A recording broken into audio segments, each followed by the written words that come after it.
Hi, welcome to SBR Videos. I'm Peter Loshak. It is mid-July, and we are continuing our early coverage of the college football conferences. Right now, we're going to take a look at the SEC East with Joe Duffy from OffshoreInsiders.com. Joe Duffy, you think you're going to have a successful college football season this year at your site? History says no question about it, and we've been able to get a nice trove of new systems just to add to all of our many metrics that we use. Absolutely. I guess the first thing that catches my eye on the SEC East is Tennessee, right? Primed for kind of a big year. That guy Dobbs is a rising star at quarterback. Right now, the market has him as the second choice to win the East at plus 260. Their win total is 8. The over is minus 115, but all signs are pointing up to Tennessee. So do we expect Tennessee to maybe be a good bet on the over for their season win total and also to have line value at least early in the season? What do you think, Joe? The two things I'm worried about Tennessee is, of course, they've gone from the hunter to the hunted. They are everybody's chic pick to win it. Yeah. Joshua Dobbs is somebody who last year was a third-string quarterback, so he made that rapid rise.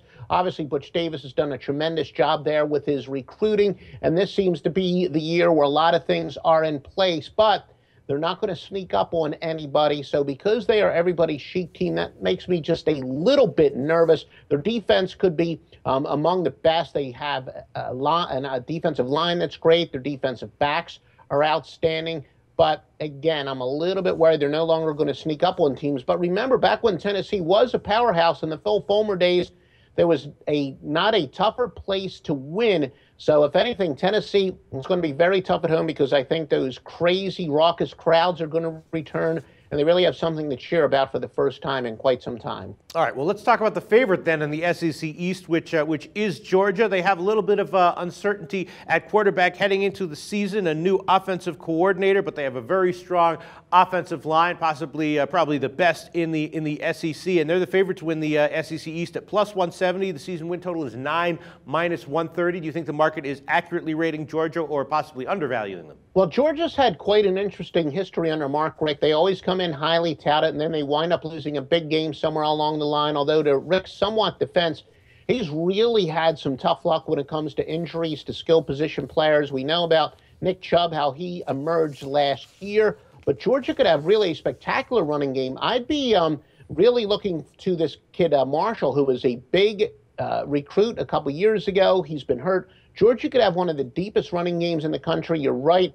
First time in the Richt era where he does not have a clear-cut starter, but he's got a couple of guys battling for it that have a lot of talent, great high school resumes. So I think that the quarterback situation will be fine. But if anything, remember what I always say, that over-unders are as much about pace as they are about offensive and defensive competence. And I think that Georgia's going to be very much run-oriented. Also, their defense, when they brought in Jeremy Pruitt last year from Florida State, their defense really made some rapid changes, positive. They really improved defensively, which is what they needed. So I think between Pruitt being the defensive coordinator and Georgia probably going to be a little bit more run-oriented, I look for them early in the year to really be an under team. Okay, and then we have 4 teams with a lot of uncertainty, with some very clear positives, some very clear question marks, and maybe a few obvious negatives. Missouri, Florida, South Carolina, and Kentucky. Out of those 4 teams, I love those kinds of SEC teams with uncertainty because those are the kinds of teams where you can really find betting value during the year, either with totals or sides. What do you think we should look for this upcoming year with any of those 4 teams? I think it could be deja vu all over again, where Florida a few years back when they had Ron Zook, a great defensive coach, but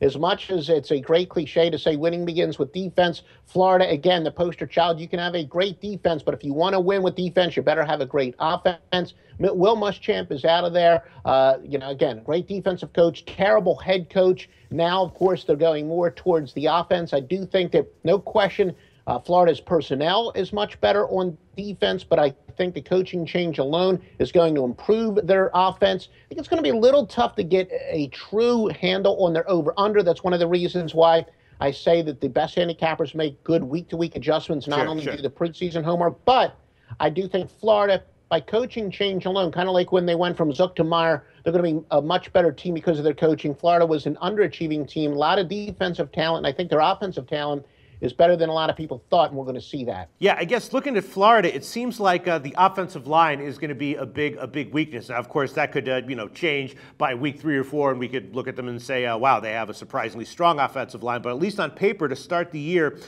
seems like they're going to have a very thin offensive line, and then also questions at quarterback. So it seems like to me that I don't know. My sense is that Florida's offense is that the big improvement is at least probably 2 years away, and that they'll probably be either a good fade or a good bet on unders this year. Is that how you generally see them? Well, really their weakness also on defense is on the defensive line, not so much the secondary. So I think the teams that especially like to attack weaknesses rather than go with their strengths are probably going to try to nickel and dime Florida a little bit, because I don't know if Florida is going to be beaten with the big play. You're right. Florida is very thin on the offensive line, and where I think that could come in big is towards the end of the year, because teams that are very thin at the line of scrimmage in the SEC, where they play in a lot of the hot weather, they tend to wear down, and they play good competition every week. They tend to wear down. I do think that the lack of depth on Florida's offensive line could become bigger and bigger in November especially, but I think early in the year they are going to have some success.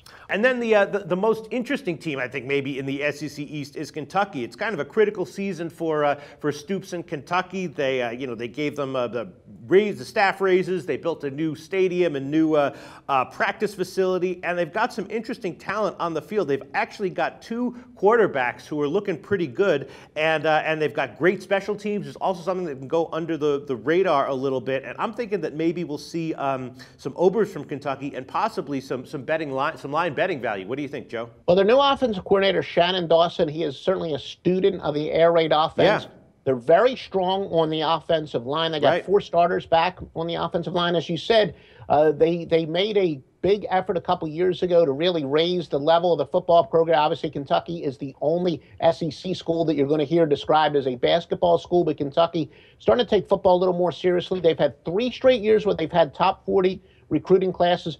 No question they can sneak up on teams, and most importantly, when they're posted as a big dog, which they will be this year a few times, I think they're going to be very competitive. I think they're going to sneak under the radar. They could be one of my dichotomous straight-up and ATS teams where their ATS record is much better than their straight-up record. But I agree, on the money line, they might be a team that's going to pull a couple upsets this year. So to sum up, Joe Duffy, in the SEC East, what are your initial leans that you're going to be looking for, thinking about to start the season in the SEC East? I do think that Georgia will certainly get some covers early. They like to make their statements. Be a little leery because of Tennessee. They're going to be everyone's sheet. I think they are going to be a public team. The odds makers know that. And Florida, I do think because of the coaching change alone, they're going to be improved. They do have some decent talent there. Joe Duffy from Offshore Insiders. Thanks so much. Now let's move on to the SEC West.